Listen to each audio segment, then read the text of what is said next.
2026 జనవరి 3, 4, 5 తేదీల్లో గుంటూరులో ఆంధ్ర సారస్వత పరిషత్ ఆధ్వర్యంలో జరిగే 3వ ప్రపంచ తెలుగు మహాసభలను జయప్రదం చేయండి. రండి, తెలుగువాడి ఘనతను, తెలుగు భాష గొప్పతనాన్ని ప్రపంచానికి చాటి చెబుదాం. 3వ ప్రపంచ తెలుగు మహాసభలను నెంబర్ 1 ఓటీటీలో ఉచితంగా వీక్షించండి. నెంబర్ 1 ఓటీటీకి ఎటువంటి చందా చెల్లించకుండా నెంబర్ 1 ఓటీటీను ప్లేస్టోర్ లేదా యాప్ స్టోర్ నుంచి మీరు డౌన్లోడ్ చేసుకుని మా ప్రసారాలు ఉచితంగా వీక్షించవచ్చు. ప్రకటనల కొరకు సంప్రదించాల్సిన ఫోన్ నెంబర్ 7893935555. నమస్తే. సామాన్యుడి చేతిలో సామాజిక అస్త్రం నెంబర్ 1 న్యూస్కి స్వాగతం. నేను రవీంద్ర. ఆంధ్రప్రదేశ్లో పనిచేస్తున్నటువంటి ప్రభుత్వ ఉద్యోగులు అలాగే పెన్షనర్ల విషయానికి సంబంధించి అంటే వారు పడుతున్నటువంటి ఇబ్బందులు కానీ వారికి ఎదురవుతున్నటువంటి ప్రతి విధమైనటువంటి సమస్యలపై సామాన్యుడి చేతిలో సామాజిక అస్త్రం నెంబర్ 1 న్యూస్ ఎప్పుడు కూడా ముందుండి వారి సమస్యలను యంత్రాంగం దృష్టికి ప్రభుత్వం దృష్టికి తీసుకెళ్లే ప్రయత్నం చేస్తున్నాం. దానిలో భాగంగా ఈ మధ్య కాలంలో తరచూ వీడియోలు చేయడం జరుగుతుంది. ఎందుకంటే వారి అభ్యర్థన మేరకు వారు కొన్ని విషయాలను మాకు చేరవేయటం, కొన్ని చెప్పడం వల్ల కూడా దీనికి సంబంధించి మేము ఒక కీలకమైనటువంటి నిర్ణయంతో మా బాస్ ఎవరైతే నెంబర్ 1 మీడియా సంస్థల చైర్మన్ మంచాల సాయి సుధాకర్ నాయుడు గారి సూచన మేరకు వీడియోలు చేయడం జరుగుతుంది. దీనికి సంబంధించి మీరిస్తున్నటువంటి సపోర్ట్ మరొకసారి మీకు ప్రత్యేకమైనటువంటి ధన్యవాదాలు తెలియజేస్తున్నాం. ఎందుకంటే ఈ రాష్ట్రంలో సామాన్య ప్రజలు పడుతున్నటువంటి బాధలు కానీ సమస్యలు కానీ వారు ఎదుర్కొంటున్నటువంటి ప్రతి విధమైనటువంటి వాటిని మేము చూపిస్తున్నాం సమాజానికి. కేవలం ఏదో ప్రచారం చేయటం వదిలేయటమే కాదు, వాటి పరిష్కారం కోసం కూడా ప్రభుత్వం దృష్టికి తీసుకెళ్తున్నాం. దానిలో భాగంగానే ఎన్నో విజయాలు మేము సొంతం చేసుకున్నాం. దీనిలో భాగంగా ఉద్యోగుల అంశానికి సంబంధించి కూడా తరచూ చేస్తున్నటువంటి వీడియోస్కి సంబంధించి ఈ మధ్యకాలంలో డిసెంబర్ 8, 9 తేదీ వచ్చినప్పటికీ ఉద్యోగులకు ఇప్పటి వరకు కూడా జీతాలు అందలేదు అనే అంశానికి సంబంధించి వీడియో చేసాం. ఇలాంటి తరుణంలో దాదాపుగా ఇంకొక 15% ఎంప్లాయీస్కి మాత్రమే పెండింగ్లో ఉన్నాయట జీతాలు. అది కూడా మీ ద్వారానే, అంటే ఉద్యోగులు ఇచ్చినటువంటి ఇన్ఫర్మేషన్ ప్రకారం మేము చెప్తున్నాం. ఇలాంటి క్రమంలో ముందుగా కూటమి ప్రభుత్వానికి ప్రత్యేకమైనటువంటి ధన్యవాదాలు మా ఛానల్ ద్వారా కూడా తెలియజేస్తున్నాం. అదేవిధంగా కూటమి ఎన్నికలకు ముందు ఇచ్చినటువంటి వాగ్దానాలు కానీ హామీలను కానీ వాటిని నెరవేర్చండి, ఉద్యోగుల పక్షాన పెన్షనర్ల పక్షాన నిలబడండి. కూటమి అంటే కూటమి పెద్దలపై ఒక నమ్మకం ఉంది, దానికి సంబంధించి మీరు చెయ్యాలి అని మేము పదే పదే చెబుతూ ఉన్నాం. దీనికి సంబంధించి త్వరలోనే వాటికి కూడా పరిష్కారం లభిస్తుందని మేమైతే ఆశాభావంతో ఉన్నాం. ఖచ్చితంగా చేయాలి. ఎందుకంటే ఈ రోజున పెన్షనర్ల సమస్యలు వర్ణనాతీతం, చాలా బాధాకరంగా ఉన్నాయి. వారు మాట్లాడే మాటలు నిజంగా ఎవరిని కదిపినా, మాకు ఎవరు కాల్ చేసినా మా కార్యాలయానికి కానీ నాకు కానీ మా సార్కి కానీ ఒకటే వారి ఆవేదన. సార్, ఏంటి సార్ మా పరిస్థితి, భార్యకి మేము వైద్యం చేయించుకోలేక, పిల్లలకి సరైనటువంటి ఇది లేక, ఎందుకంటే రిటైర్ అయిన తర్వాత కొంత ఎక్కువ మొత్తంలో డబ్బు వస్తుంది, దాంతో ఉన్నటువంటి పిల్లలకు షేర్ చేయడమో లేకపోతే కొంత ఫిక్స్డ్ డిపాజిట్ కింద వేసుకోవడం, వారి అవసరాలను తీర్చుకోవడానికి కొంత బ్యాంకులో వేసుకోవడం, ఇవన్నీ జరుగుతుంటాయి. ఇప్పుడు జరుగుతున్నటువంటి పరిస్థితి ఏంటంటే రిటైర్డ్ అయినటువంటి పరిస్థితుల్లో 2 ఏళ్ళైనా 3 ఏళ్ళైనా మాకు ఇప్పటి వరకు కూడా ఆ యొక్క బెనిఫిట్స్ అందలేదు. కూటమి ప్రభుత్వం దయచేసి మాపై దృష్టి పెట్టి మా సమస్యలను తీర్చండి అని వేడుకుంటున్నారు, ప్రాధేయపడుతున్నారు. ఆ అంశాలనే వీడియో ద్వారా నేను తెలియజేస్తూ ఉన్నాను గత కొంతకాలం నుంచి. ఇలాంటి తరుణంలో మాకు వస్తున్నటువంటి ఫీడ్బ్యాక్, వీడియోస్కి మీరు పెడుతున్నటువంటి కామెంట్స్, మీ అభిప్రాయాలను ప్రతిదీ కూడా మేము వీడియోస్లో చదివి కూడా వినిపిస్తున్నాం. మీరు ఇచ్చేటువంటి సపోర్ట్ని మేము ఎన్నటికీ మర్చిపోలేం. ఇలాంటి తరుణంలో ఒక ఉద్యోగి తన ఆవేదనను ప్రభుత్వం దృష్టికి తీసుకెళ్లే ప్రయత్నం చేశారు. దానికి సంబంధించి ఆ ఉద్యోగి నాకు కూడా ఆ లేఖను పంపించారు. అదేవిధంగా అన్ని ఉద్యోగ సంఘాలకు సంబంధించి కూడా చేరాయి. అందులో చాలా కీలకమైనటువంటి అంశాలను ప్రస్తావించారు. ఆయన ఇంగ్లీష్లో లెటరు పెట్టడం జరిగింది. దానికి సంబంధించి కొన్ని పాయింట్స్ చెప్తే అంటే ఆయన ఆవేదన అర్థమవుతుంది. రాష్ట్ర ప్రభుత్వ ఉద్యోగుల తరపున ఆయన ఒక స్టాండ్ తీసుకొని దానికి సంబంధించి అందరూ కూడా దీనిపై ఒక ఆలోచన చేస్తున్నారు. Open letter to the government of Andhra Pradesh. Subject: you serve the state with commitment. You request only one thing in return, timely payment of our salaries. సరైనటువంటి సమయానికి మాకు జీతాలు చెల్లించండి అని ఒక సబ్జెక్ట్ పెట్టి, respected sir madam, we the employees of the government of Andhra Pradesh right this open letter not out of anger but out of helplessness, disappointment, and deep emotional stress. For months now, we have been living with uncertainty, anxiety, and financial instability, all because our salaries are not being credited on time. Every government scheme, every public service, every welfare activity reaches the people only because lack of employees stand at the front lines and do their duty with dedication. But when salaries are delayed, it is not just a technical issue. It breaks the moral of the every workforce that runs the state. అని చెప్పి చాలా ముఖ్యమైనటువంటి point.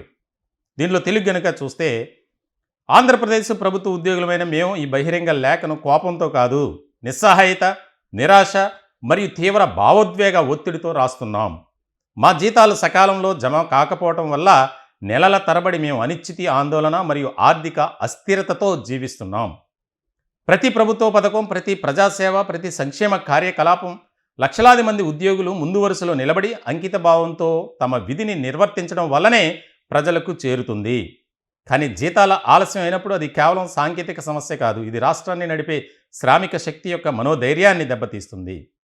మా బాధ నిజం, మా అభ్యర్థన చాలా సులభం అని చెప్పి రాసుకొచ్చినటువంటి లేఖ.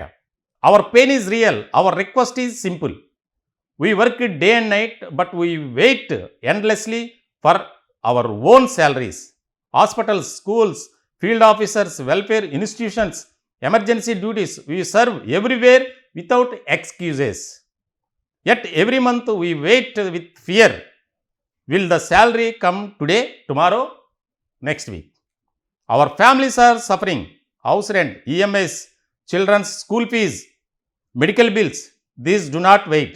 Delayed salaries push employees into loans, debit traps and అని చాలా అంశాలని ప్రస్తావిస్తూ ఒక సూచన కూడా ఈ ప్రభుత్వానికి తెలియజేసినటువంటి పరిస్థితి. అంటే ఆయన ఆవేదన, ఇది మా ఉద్యోగుల తరపున మేము ప్రభుత్వానికి రాస్తున్న బహిరంగ లేఖ అని ప్రస్తావించారు. Hour request to the government, we respectfully appeal, credit salaries on time every month without deviation, clear pending wages, arrears and contractor outsourced payments immediately, issue strict instructions to avoid repeated delays, recognize the employees are not liabilities, they are backbone of governance. We stand with the government but we cannot stand this pain. చాలా ఆయన రాసినటువంటి లేఖను మనం అర్థం చేసుకోవాలి. Whenever the state needs us, elections, disasters, pandemic, emergencies, we were the first to step forward. You never failed the government. Today we request only a basic dignity in return. Pay us our rightful salary on time. This is not a protest. This is not a threat. This is a heartfelt plea from thousands of families who depend on the government they serve. We sincerely hope the government will respond with empathy, urgency and fairness with respect. Government employees of Andhra Pradesh.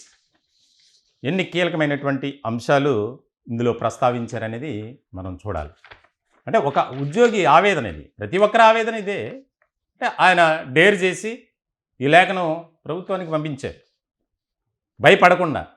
ఆ లేఖలో అన్ని వివరాలు ఆయనకు సంబంధించి ఉన్నాయి. కానీ నేను బయట పెట్టట్లా. దీనికి సంబంధించి చాలా కీలకమైనటువంటి అంశాలు. మేము చాలా అత్యవసర పరిస్థితుల నేపథ్యంలో ప్రతి దాన్ని మేము ఎదుర్కొంటూ ఒక ఉద్యోగిగా ఈ ప్రభుత్వానికి సంబంధించి సేవ చేస్తుంటే మీరు మమ్మల్ని విస్మరిస్తున్నారు. ఇది మీకు ఎంతవరకు సమంజసం అని చెప్పి ఆయన ప్రశ్నిస్తున్నారు. దీనికి సంబంధించి కుటుంబాల తరపున ఆయన రిక్వెస్ట్ చేసినటువంటి విధానం చూస్తే, దయచేసి మీరు మా కుటుంబాలను అర్థం చేసుకొని మాపై ఉన్నటువంటి ఈ యొక్క ఏదైతే ఆర్థికపరమైనటువంటి భారం దాన్ని తీసివేసే విధంగా మాకు రావాల్సినటువంటి జీతభత్యాల్ని వీలైనంత త్వరగా, ఆలస్యం కాకుండా, గతంలో 2వ తారీఖు 3వ తారీఖు వచ్చేది. కూటమి అధికారంలోకి వచ్చిన తర్వాత బాగానే చేశారు. కానీ ఆర్థిక పరిస్థితులు, ప్రభుత్వాన్ని కూడా మనం నిందించడానికి ఇక్కడ అవకాశం లేదు. కాకపోతే దానికి ఆల్టర్నేటివ్ అరేంజ్మెంట్ అనేది చేసుకోవాలి ఎవరైనా సరే. దీనికి సంబంధించి ఒక ఆసక్తికరమైనటువంటి చర్చ జరుగుతుంది. ఈ లేఖ ఏదైతే ప్రభుత్వానికి వెళ్ళిందో, అలాగే రాష్ట్ర ప్రభుత్వ ఉద్యోగులకు సంబంధించినటువంటి కొన్ని గ్రూప్స్ ఉన్నాయి. ఆ గ్రూప్స్లో ఈ లేఖ రాయటం, కొన్ని గ్రూప్స్లో ఈ లేఖ రాగానే అడ్మిన్లుగా ఉన్నటువంటి వారు డిలీట్ చేశారు. అయినా సరే ఆయన పదే పదే పోస్ట్ చేస్తున్నారు. అంటే ఇది కేవలం నా ఒక్కడి ఆవేదన కాదు. ఇది రాష్ట్ర ప్రభుత్వంలో పనిచేస్తున్నటువంటి లక్షలాది మంది ఉద్యోగులు, అలాగే పెన్షనర్ల ఆవేదన, వారి ఆందోళన, అందరి ఆక్రందన ఇది. కాబట్టి కూటమి ప్రభుత్వం ఒక మానవతా దృక్పథంతో ఆలోచించి నిర్ణయం తీసుకుంటారని మేము భావిస్తున్నాం. ఇందులో ప్రతి అంశం కరెక్టే. ఏది కూడా ఆయన కూటమి ప్రభుత్వాన్ని నిందించాలనో కించపరచాలనో రాసినటువంటి అంశాలు లేవు. వాస్తవం అది. ఎందుకనంటే ఏదైతే ఆయన ప్రస్తావించినటువంటి ప్రతి అంశం కూడా నిజం. దానికి సంబంధించి మాకు కూడా కూటమి ప్రభుత్వాన్ని మేము ప్రతిసారి నిందించాలో ప్రశ్నించాలో కాదు. సామాజిక బాధ్యతగా, సోషల్ రెస్పాన్సిబిలిటీలో భాగంగా మాత్రమే మేము వీడియోస్ చేస్తున్నాం. ఇలా ఎన్నో సమస్యల మీద పోరాటం చేస్తున్నాం. ఎంతోమంది అభాగ్యుల తరపున నిలబడ్డాం. ఎన్నో సమస్యలకు పరిష్కారం చేకూరే విధంగా మేము పనిచేసాం. మీడియాలో ఒక వ్యవస్థగా, ఒక బలమైనటువంటి ఒక శక్తిగా పనిచేసాం. అది మళ్ళీ మళ్ళీ మళ్ళీ చెప్పుకోవడానికి ఎంతో ఆనందపడుతున్నాను, నేను గర్విస్తున్నా. ప్రజాస్వామ్య వ్యవస్థలో మీడియాకంటూ ఒక ప్రత్యేకత ఉంది. కానీ ఈరోజు మిగిలిన మీడియాలు ఎలా ఉన్నాయి? వారిని నేనేమి నిందించట్లా, కానీ ప్రశ్నించాలి. మన చుట్టూ జరుగుతున్నటువంటి అన్యాయాలు ఏవైతే ఉన్నాయో వాటిని మనం ఈ సమాజానికి చూపించాలి. మొత్తానికి ఈ లేఖ చాలా ఒక కీలకమైనటువంటి పరిణామం. ఎందుకనంటే పెండింగ్లో ఉన్నటువంటి డిఏలు వాటి గురించి మేము ప్రశ్నించట్లేదు. మీరు ఇచ్చినప్పుడు ఇవ్వండి. ఇంకేం చేస్తారు మరి? ఉద్యోగ సంఘ నాయకుల వారికి తొత్తులుగా మారారు. మారేటువంటి పరిస్థితి వస్తుంది ఖచ్చితంగా. వారు చేయాలనుకున్నా చేయనిచ్చేటువంటి అక్కడ ఆ యొక్క సిచ్యువేషన్ ఉండదు, పరిస్థితులు ఉండవు. అధికారంలో ఉన్నటువంటి ఎవరైనా, ఏ ప్రభుత్వం అయినా, పాలకులు ఎవరైనా సరే వారు చెప్పు చేతల్లోనూ ఉండాలి, లేదంటే పరిస్థితులు వేరే విధంగా ఉంటాయి. దీనికి సంబంధించి మరి దీన్ని పరిగణలోకి తీసుకొని రాబోయే కాలంలో మరింత త్వరితగతిన మరి 10, 11, 12 ఇట్లా కాకుండా 3, 4 తారీఖుల లోపు జీతాలు వెయ్యాలి అని మనమంతా ఆశిద్దాం. దీనికి సంబంధించి నేను ప్రధానంగా మళ్ళీ ఈ టాపిక్ని తీసుకోవడానికి కారణం ఈ లేఖ గురించి. అనేక మంది, కొంతమందికి శాలరీస్ పడ్డాయని చెప్పి ఎంతోమంది ఫోన్లు చేశారు. సార్ ప్రత్యేకమైనటువంటి ధన్యవాదాలు సార్ మీకని. ఎందుకనంటే ఉద్యోగుల కష్టాలను, బాధలను ఈ సమాజానికి, ప్రభుత్వం దృష్టికి తీసుకువెళ్తున్నాం. నిజంగా ఈరోజు మీరు ఇస్తున్నటువంటి సపోర్ట్, ఉద్యోగులు కానీ పెన్షనర్లు కానీ, నైతికంగా మాకెంతో బలాన్ని ఇస్తుంది, ఎంతో శక్తినిస్తుంది. కాబట్టి ప్రభుత్వానికి సపోర్ట్ చేస్తున్నారు. ఆయన ఒక విషయాన్ని ప్రస్తావించారు. మేము చాలా క్లిష్టమైనటువంటి పరిస్థితుల్లో వాటన్నిటినీ ఎదుర్కొంటూ, తట్టుకుంటూ ఈ ప్రభుత్వానికి మేము సపోర్ట్ చేశాం. కాబట్టి మాకు సకాలంలో జీతాలు ఇవ్వాలని మేము వేడుకుంటున్నాం.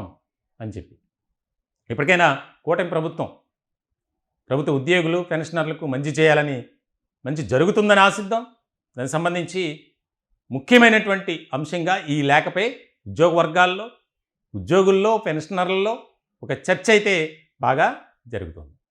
ఈ టాపిక్పై మీ విలువైనటువంటి అభిప్రాయాలను కామెంట్ రూపంలో తెలియజేయండి. దయచేసి మా ఛానల్ని సబ్స్క్రైబ్ చేసుకోండి. Thank you.